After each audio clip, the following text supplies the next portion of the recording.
Good morning mga Mars friend, kumusta na kayo?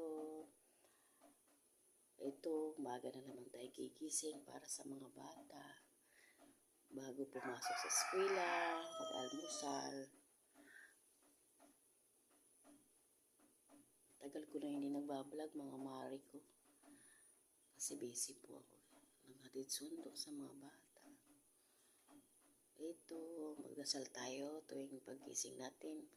Pagkatapos natin mag-ayos, maghilamos, magdasal tayo para sa papasalamat na binibigyan pa tayo ng isang kontinyong buhay at isang malusog na katawan at healthy na pamilya.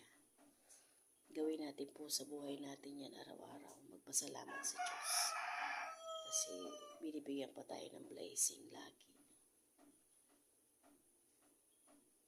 Ito.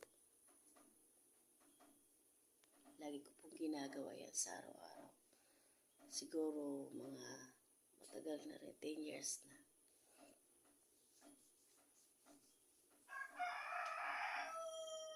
Yun lang po mga Mars. God bless sa inyo lahat. Ingat kayo lagi. Bye.